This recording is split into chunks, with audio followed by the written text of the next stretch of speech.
Today I want to talk about interoception, why it's important for physical health, why it's important for mental health, and how it relates to spiritual health.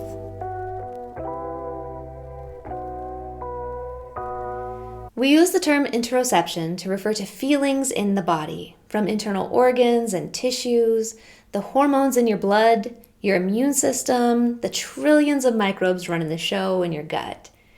It's how you know when your heart is beating fast or when you need to take a deep breath, when you're hungry or thirsty, hot, cold, nauseous, or tired.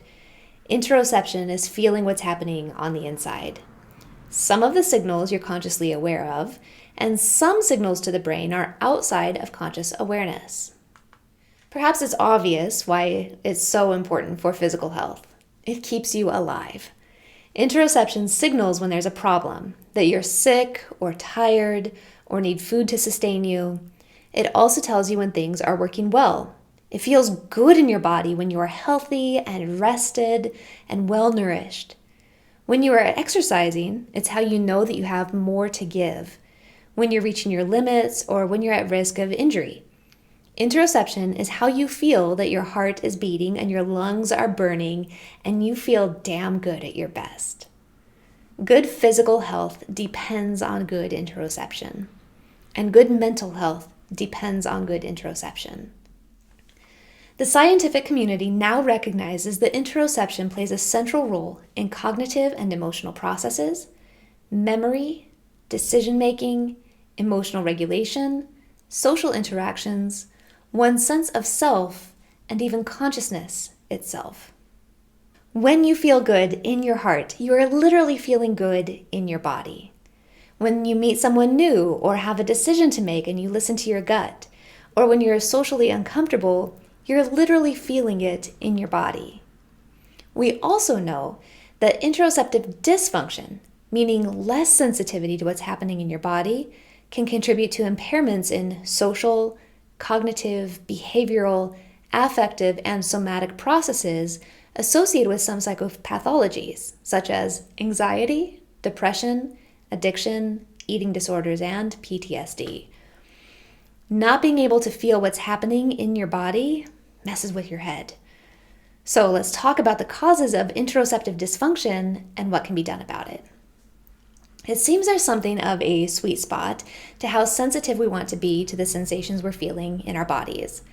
We want to be sensitive enough to feel a broad spectrum of emotions and tune into intuitive cues, to distinguish between emotional discomforts and functional disruptions. As an example, which sounds silly, but I think every one of us knows what it's like to be hangry. When your boyfriend is so mean and that wasn't even funny, and then you eat a hamburger and you have a good laugh about it. Or maybe that's just me. My blood sugar is low, I need some energy, but instead of being tuned into it as a bodily state, I have an emotional reaction. So what does that even mean? What is an emotional reaction? Lisa Feldman Barrett's work is amazing, so read her book, follow her if you haven't, especially since I'm about to blow through an explanation for the sake of brevity. But generally, here's how emotions work. You take in what's happening around you through sensory inputs, what you see and hear, touch, feel, and smell, as well as the interoceptive sensations. And your nervous system and your brain have a moment-to-moment back and forth about what's happening and predicting which physiological response will be best suited for the next moment.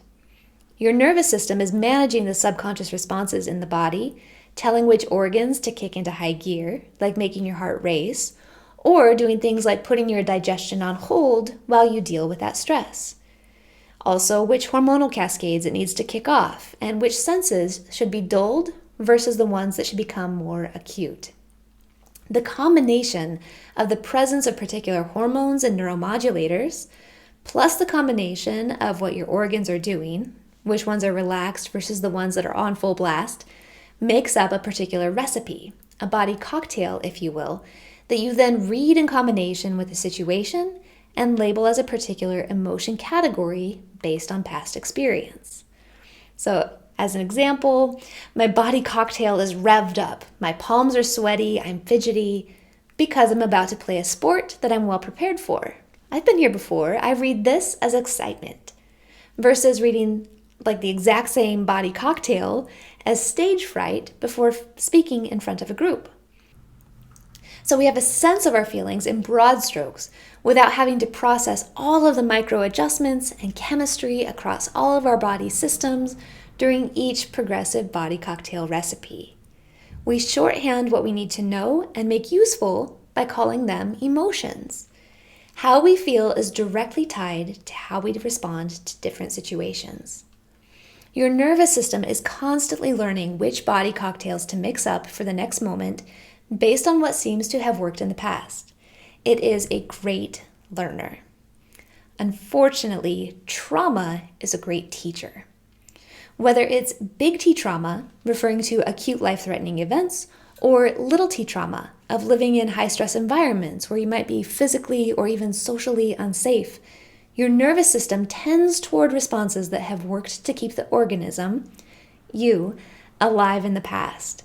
It's like better safe than sorry, and defaults to a hyper-aroused state where it keeps mixing and remixing recipes for fight, flight, freeze, or even fawn, people-pleasing.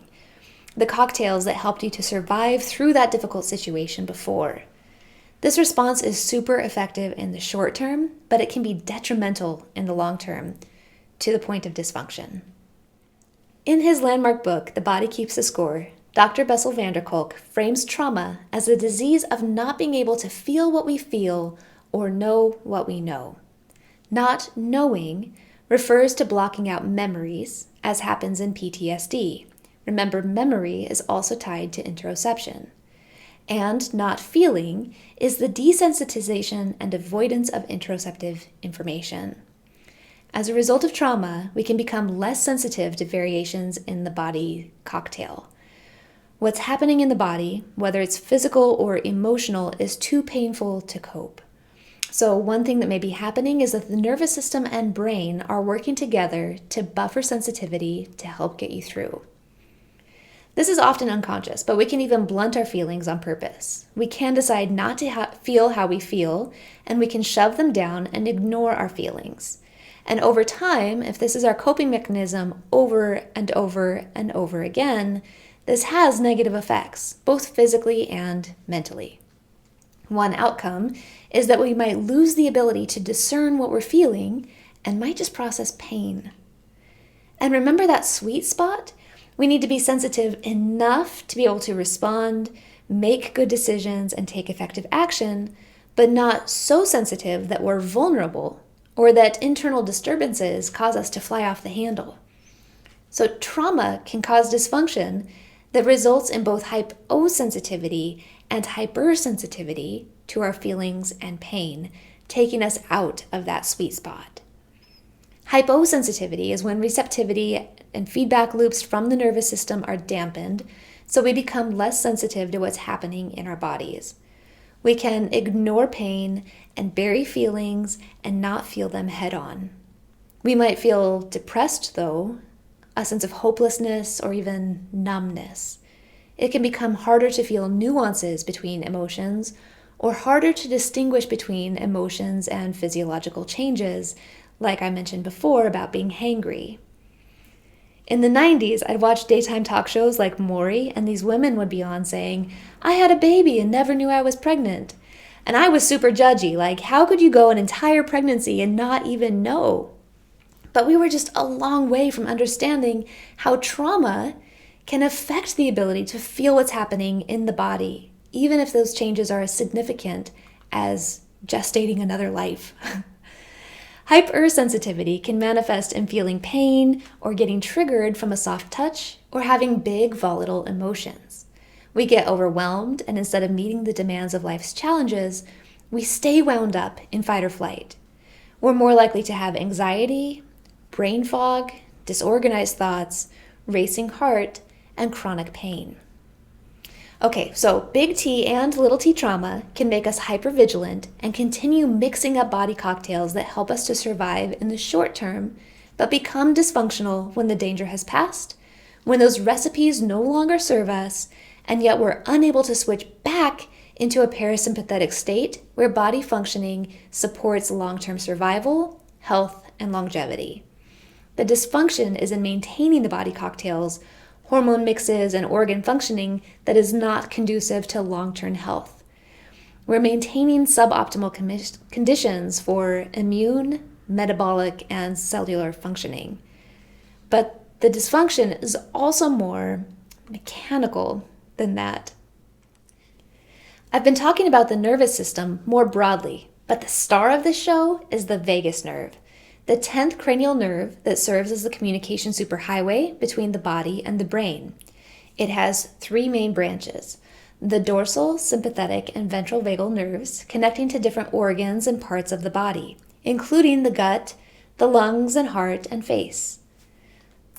Through his work establishing polyvagal theory, Dr. Stephen Porges discovered a connection between the 3 branches of the vagus nerve and autonomic nervous system responses, what we refer to as freeze, fight or flight, and safe and social, and the emotion categories that seem to be relevant to each of these states. He determined that when there is dysfunction in the dorsal vagal nerve, which we associate with the freeze response, we might feel a sense of helplessness, shutdown, depression, or shame.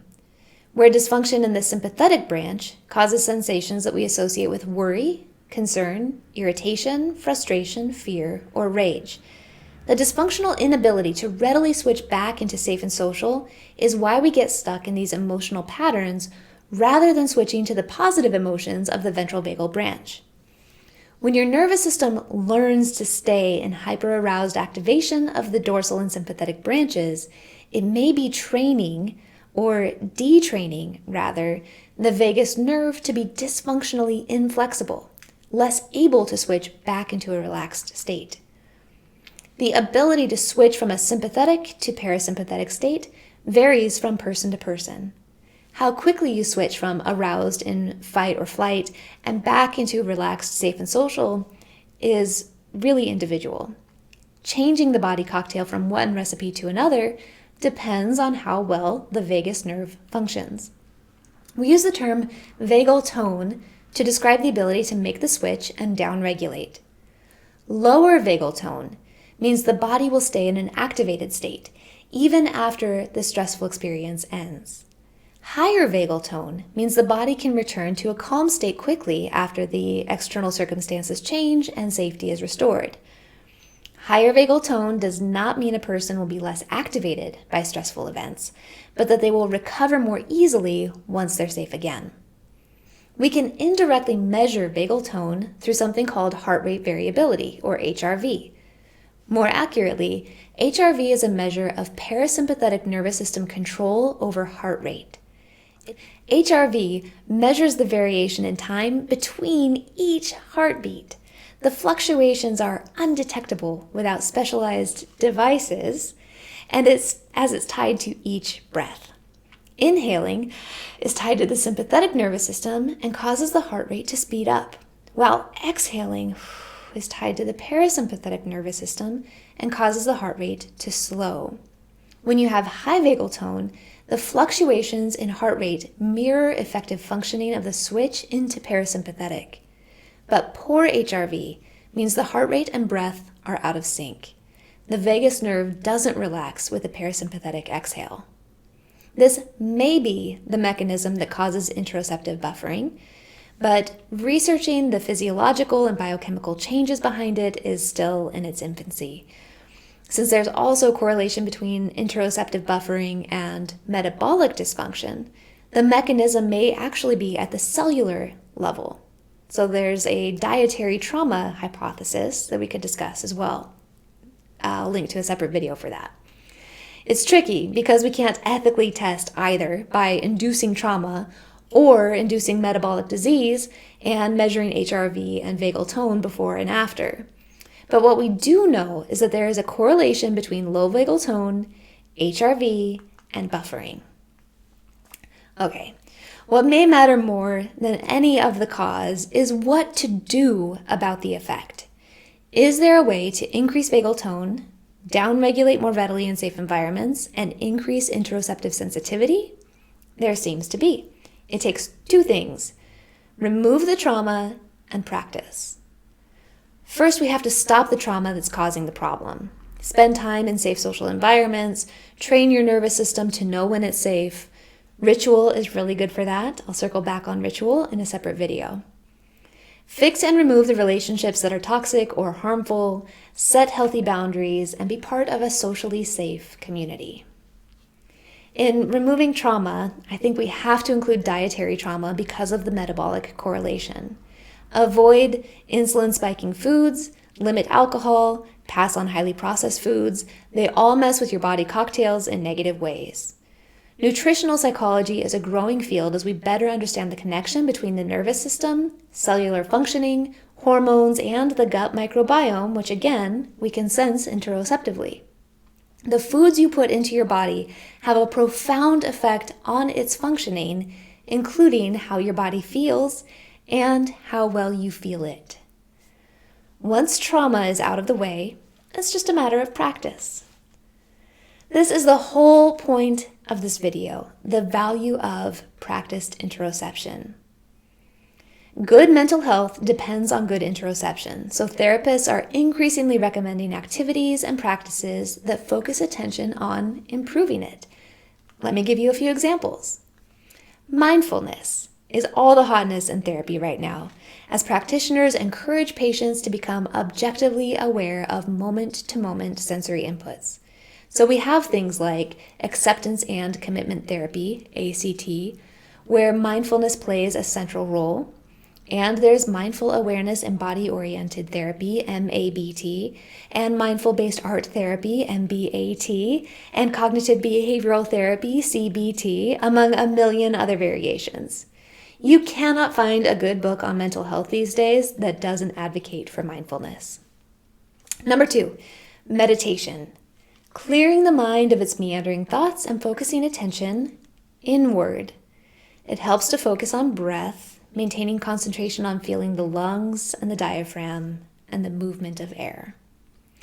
Breath work gets its own line item because not only do you feel the feelings of your lungs and diaphragm, but breathwork exercises sometimes includes things like hyperventilating followed by a breath hold, where you focus your attention on other sensations in the body, such as heart rate or tingling or body temperature.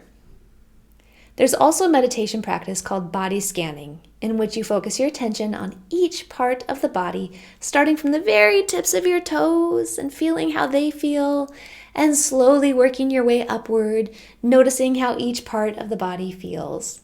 It's an entire meditation focused on interoception and highly recommended for mental health. Perhaps you've heard of grounding, a self-soothing technique focusing one's attention on the sensations in the present moment. It is a close cousin of mindfulness. Sometimes it's recommended as a game like 5, 4, 3, 2, 1, where the patient notices 5 things they see, 4 things they hear, 3 things they can feel, 2 things they smell, 1 thing they taste. Another version of grounding, though, is earthing. Standing barefoot on the ground, feeling the earth, and focusing your attention on sending energy downward through the body and into the ground. And another technique is to walk a patient through noticing how an emotion feels. Where do you feel it in the body? How big is it? What shape would it be? If it was a color, what color would it be? And then we name it. This is an interoceptive practice. Brené Brown's amazing book, Atlas of the Heart, helps to identify and name different emotions. Practicing at feeling emotional granularity and nuance is not just broadening your vocabulary, it's an interoceptive practice of tuning into the differences in body cocktails. Whether or not you are purposely trying to focus your attention inside, there are other things you can do to make your body more feelable. Exercise and body movement. Making your heart beat faster, your lungs work harder, your muscles contract, and body move is a practice in body awareness, proprioception, and interoception. Body movement, exercise, is at the top of the list for somatic therapies. Although it's important the activity be enjoyable, so therapists might not recommend HIIT or running for every patient, but they often recommend hiking, dancing, or yoga as a better starting point. Yoga is all about practice interoception, from focusing on and aligning your breath with your movements to feeling the stretch and noticing the differences from left to right, noticing how your heart rate comes down when you pose through an inversion, you set aside an hour to come inside and notice. Playing music, drum circles, and singing are also on the therapists would recommend list. Whether it's the vibration of the drumming or the diaphragm lifting or using every drop of breath as you finish the phrase, you can feel it in your body. Hot and cold exposure are great for mental health, great for making you listen to your body. I find cold exposure immediately pulls my attention inward. If I am going to survive an ice bath, it is by tuning out the cold on the outside and putting all of my attention on the inside. And it has proven benefits for relieving symptoms of anxiety and depression. I would consider fasting an interoceptive practice as you spend time in and ratchet up hunger pangs until they pass and you feel that too. With a clean slate, your body freed from the influence of recently ingested foods, you might feel yourself differently, noticing how it feels to not be bloated or gassy, for example. And there are mental health benefits. When the brain switches from using glucose into the more efficient energy source of ketones, you think more clearly and relieve brain fog. And I can't talk about feeling in your body without mentioning sex. Always best when you are tuned in that moment with singular focus. An important factor in good mental health and often suffers through episodes of poor mental health. Okay, so the conclusion here is to practice at feeling your body and feeling what's happening inside of your body. All of these practices improve vagal tone, improve HRV, and interoceptive sensitivity. If it improves HRV, chances are it's good for mental health. But HRV wasn't popularized by psychologists, although that is what turned Porges onto polyvagal theory. No, it was popularized by the health and fitness community because HRV is a good indicator of good physical health. And what do they recommend? Diet, exercise, fasting, hot and cold exposure like saunas and cold plunging, healthy sexual functioning, and even meditation and breath work. The point is, it's the same damn list. Good mental health, good physical health, same list. Practiced interoception and HRV. I should mention that good sleep hygiene is important for HRV and a priority for mental and physical health experts. I don't think I can count it as practiced interoception, but it is super important for HRV and cannot be overlooked. Remember at the beginning when I said interoception is important for spiritual health and even consciousness itself? Well, let's talk about a couple states of consciousness that people describe as spiritual. The first is flow. Flow is a state of consciousness that was studied and popularized by a guy named Mihaly Csikszentmihalyi. It is a self-forgetful state where you are so wrapped up in the task of what you are doing that actions and awareness merge. And how does one find themselves in a state of flow consciousness? Exercise and body movement. Runner's high is flow, but it can also happen when you're swimming or dancing, rock climbing, doing yoga, martial arts. You know, the stuff that makes your heart race and your lungs burn and your muscles work. Body movement. And another way is through playing music, drum circles, and singing. Flow is also accessible through reading, problem solving, creating, innovating, spending time in nature, and making art. Although these activities are arguably less directly tied to interoception. But it is not lost on me that interoception clearly plays a central role in consciousness if these vagus nerve stimulating activities, yes they are the path to this alternative state of consciousness. Although flow has the potential to make life more rich, intense, and meaningful, it's not necessarily the first thing that comes to mind when you think of spiritual experience. For that, you might think of experiences that elicit wonder and awe and joy and peace and love and gratitude. It should be noted then that in the scientific study of these emotions, especially gratitude, forgiveness, and awe, it has been shown each one of them to stimulate the vagus nerve and affect HRV. The state of consciousness, often held as the pinnacle of spiritual experience, where all of these feelings are present at once, is sometimes called a peak experience, a state of self-transcendent ego death or enlightenment, in which the universe is perceived as a unified whole, an individual's ego sense of self disappears, and they feel merged with fellow man and nature, the mystical, the sublime. Eastern religions and yogic texts provide explicit instructions to experience this no-self state of consciousness by turning attention inward through meditation, breath work, and yoga. But in fact, you'll notice that many of the activities that have historically been cornerstones of religious practices in religions across the world include ritual, music, singing, chanting, walking meditations, ecstatic dance, sweat lodges, dietary guidance, and fasting.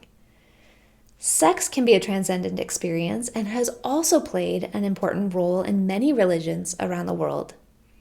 It's the same damn list.